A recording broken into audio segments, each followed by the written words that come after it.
Since Repair Clinic encourages you to perform this repair safely, a warning icon will appear when you should use caution. Before you replace the inlet cover on this LG built-in air conditioner, unplug the unit's power cord. Remove the old inlet cover by detaching it from the top first.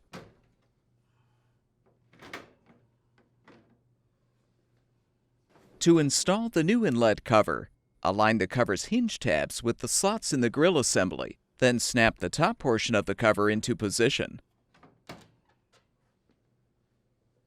Plug the power cord back in, and the air conditioner should be ready for use.